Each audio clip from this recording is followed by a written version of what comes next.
Hello and welcome guys, मैं हूं आपका physiotherapist doctor Shahzeb Saliq coming to you from Physiofitter. आज हम बात करेंगे एसीएल रिहैब की कि एसीएल लिगामेंट कैसे रप्चर होता है और हम इसको घर बैठे कैसे ठीक कर सकते हैं। तो चलिए शुरू करते हैं। सबसे पहली मोस्ट इम्पोर्टेंट बात, हमारे नीज में टोटल 4 लिगामेंट हैं। Interior crucial ligament, posterior crucial ligament, medial crucial ligament और लेटरल क्रूशियल लिगामेंट।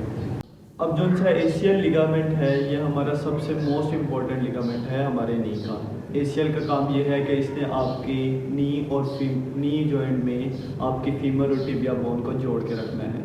होता ये है कि इसके सबसे 2 बड़े इंपॉर्टेंट काज है जिसकी वजह से आपका एशियल रप्चर हो जाता है। तो एशियल रप्चर होने की सबसे बड़ी वजह, पहली वजह ये है कि कोई भी फोर्सफुल लो लगा है, मतलब रग्बी के प्लेयर या फुटबॉल के प्लेयर में कोई भी फोर्स लगा है आपके नी के बाहर वाली साइड, मतलब लेटरल साइड पे फोर्स लगने की वजह से आपके मीडियल साइड पे जर्क आता है। तो मीडियल साइड पे जर्क आने की वजह से आपका इंटीरियर क्रूशियल लिगामेंट जो है वो टियर हो जाता है। बाद औक़ात ये भी होता है कि आपका इंटीरियर क्रूशियल लिगामेंट के साथ आपका एमसीएल लिगामेंट, जिसे हम मीडियल क्रूशियल लिगामेंट कहते हैं, और मेनिस्काई, ये भी रप्चर हो जाते हैं। तो इस चीज़ को हम अनहोली ट्राइड कहते हैं।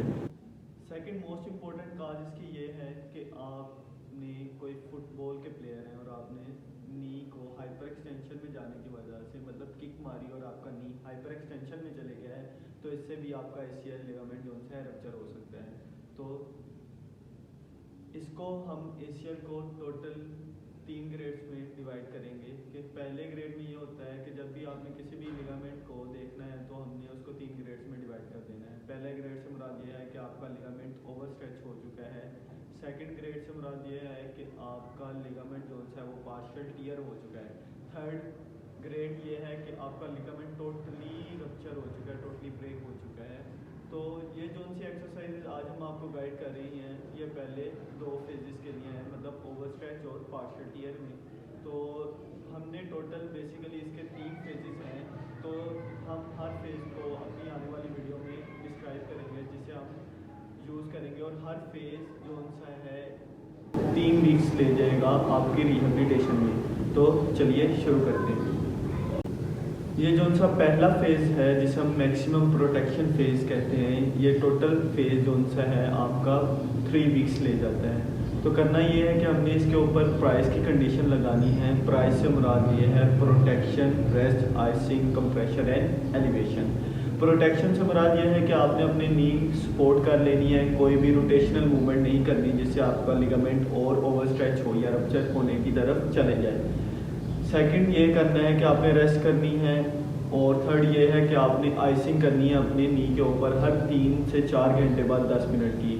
आप कोई भी आइस पैक ख़रीद सकते हैं। अगर आपके पास आइस पैक अवेलेबल नहीं है तो आपने घर में आइस क्यूब्स लेके उनके यूज़ करना है, उसका आइस पैक बना लेना है। तो इससे आपने आइसिंग करनी है। अब बेसिकली आइसिंग यूज़ करने का सबसे मोस्ट इम्पॉर्टेंट काम ये है कि आइसिंग ने आपकी वेजो कंस्ट्रक्शन करवानी है। वेजो कंस्ट्रक्शन से मुराद है कि उसने आपकी जो सी स्वेलिंग का फ्लूइड है ना, उसने ड्रेनेज करवाना है टुवर्ड हार्ट। तो that's why we use icing instead of heat. तो हमने जो सा है कोल्ड पैक हर 10 मिनट के लिए करना है, हर 4 घंटे बाद। अब हमने कंप्रेशन यूज़ करनी है। कंप्रेशन से मुराद ये है कि आपने कोई भी ब्रेस जो कि आपके नी को सपोर्ट दे। ब्रेस 2 किस्म के होते हैं। एक ये ब्रेस होता है कि उसने आपकी मूवमेंट करवानी है एक लिमिटेड रेंज में। सेकंड ब्रेस ये होता है कि आपने कोई फंक्शनल एक्सरसाइज या फंक्शनल लिमिटेशन एक्सरसाइजेस करनी है जिसमें वो आपको हेल्प आउट करेगा। तो ब्रेस आपकी इमोबिलिटी के लिए यूज़ होगा ताकि आपकी फर्दर लिगामेंट जो है रप्चर ना हो। फोर्थ जो है लास्ट, उसमें ये यूज़ होगा कि आपने एलिवेशन कर लेनी है। एलिवेशन से मुराद है जब भी आपने लेटना है तो आपने एक पिलो अपने लेग के नीचे रख लेना है। मिसाल के तौर पे ये पिलो है, इसको मैं अपनी लेग के नीचे कुछ इस तरीके से रख दूँगा। तो इसका बेसिकली काम ये होगा कि ये आपका ड्रेनेज करवाएगा। आपका जो सा फ्लूइड है, जिसे स्टेशिया भी कहते हैं, उसकी फ्लूइड की ड्रेनेज होगी टुवर्ड हार्ट। तो इससे आपका जो सा स्वेलिंग है वो कम होना शुरू हो जाएगी। स्वेलिंग जो सी है वो टोटल बेसिकली 4 से 5 दिन ले जाएगी ख़त्म होने के लिए। तो आपने आइसिंग और एलिवेशन लाजमी कर लेनी है, इमोबिलिटी कर लेनी है with the help of brace. Price की कंडीशन लगाने के बाद अब हमने करना ये है कि अब हमने वॉक स्टार्ट कर देनी है। वॉक का बेसिकली मकसद ये है कि इससे आपकी मोबिलिटी जो सी है वो कम होना शुरू हो जाएगी। आप कोई भी क्रचेस यूज़ कर लें या कैन यूज़ कर लें जो आपको वॉक में हेल्प आउट करेगा। अब जो सा है क्रचेस और वॉक करने के बाद अब आपने अपनी रिहेबिलिटेशन को इम्प्रूव करना है। तो बेसिकली जब भी आपका एशियल लिगामेंट रप्चर होता है या टीयर होता है तो इससे आपके क्वाड्रिसेप मसल जो से वो वीकनेस की तरफ जाना शुरू हो जाते हैं।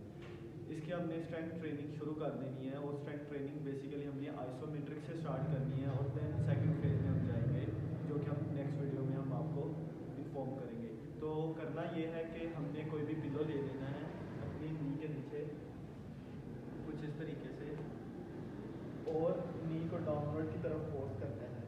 ठीक है, कोशिश ये की जाए कि जब भी आप लेटे हो और जब भी आपने अपने क्वाड्स की स्ट्रेंथनिंग करनी है तो आपकी हील और आपकी हिप नीचे लगी रहे और आपने अपने नी को डाउनवर्ड की तरफ प्रेस करना है just like that. Hold it for 10 second. 1 2 3 4 5 6 7 8 9 10 and do it again. इसके आपने 10 रेप्स कर लेने हैं तो इससे जो है आपके क्वाड के मसल स्ट्रेंथनिंग में आना शुरू हो जाएंगे। अब हमने क्वाड्स के मसल स्ट्रेंथनिंग में लाना शुरू कर दिया, इसके साथ साथ हमने अपने हैम्स पे भी काम करना है। तो हैम्स पे काम करने के लिए आपने यही पिलो को बिल्कुल अपनी हील के नीचे ले आना है। जब आप हील के नीचे ले जाएंगे अब आपने अपनी हील को डाउनवर्ड की तरफ प्रेस करना है जस्ट लाइक दैट।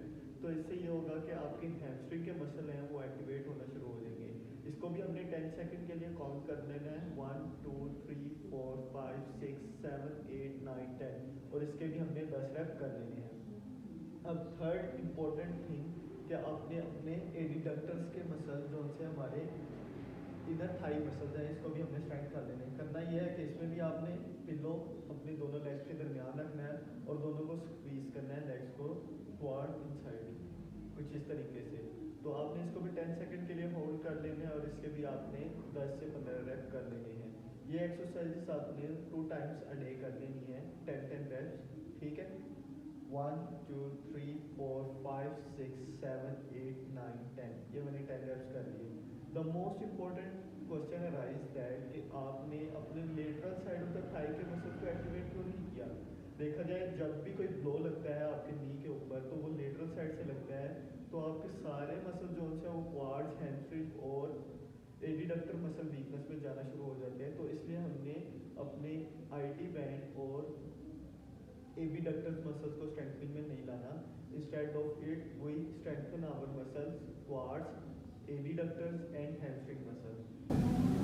अच्छा, अब हमने अपने क्वाड्स हैमस्ट्रिंग और एडिडक्टर मसल्स को स्ट्रेंथ कर लिया है। अब हमारे जो से रिहेबिलिटेशन के फेज को टोटल 10 दिन हो चुके हैं। तो 10 दिन में एक्सरसाइजेस करने के बाद अब आपने SLR इक्वेशन स्टार्ट कर देनी है जिसका मतलब है स्ट्रेट लेग रेस। ये रेप्स जो से आपने 25 टाइम्स पर डे कर लेने हैं। इसमें करना ये है कि आपने अपने फुट को डोर्सिफ्लेक्शन मतलब क्वाड अपनी साइड लेकर आना है। डोर्सिफ्लेक्शन करने के बाद थोड़ा सा पाँव को बाएं की तरफ रोटेट करना है जस्ट लाइक दैट और इसको सीधा ऊपर उठाना है टांग को टुवर्ड। ठीक है, इसके हमने 25 रेप्स कर लेनी है। इसका बेसिकली काम यह है कि आपके ये क्वाड के मसल क्वाड्रिसेप्स मीडियालिस मसल को स्ट्रेंथनिंग करेगा तो इससे आपकी जो है वो मसल स्ट्रेंथनिंग में आना शुरू हो जाएगी। बेसिकली होता यह है कि अगर आप अपने मसल्स को स्ट्रेंथ नहीं करते तो आपका एशियल लिगामेंट जो है उस पर ओवर प्रेशर आता रहता है। तो दैट्स वाई क्वाड्स के मसल्स की स्ट्रेंथनिंग करना बहुत ज़रूरी है क्योंकि ये आपकी रिहेबिलिटेशन में हेल्प आउट करेगा, आपके लिगामेंट की हीलिंग को इम्प्रूव करेगा। और ये था हमारा एशियल रिहेबिलिटेशन का फेज 1 जो कि आज हमने इस वीडियो में बता दिया है। तो बाकी जो से सेकंड और थर्ड फेज है ये हम अपनी कमिंग वीडियोस में बताएंगे जिसमें हम प्रॉपर गाइडेंस करेंगे कि क्या क्या एक्सरसाइजेस करनी है आपके एशियल के लिए। तो मिलते हैं अगली वीडियो में। Thank you so much for watching this video. For further solutions stay connected.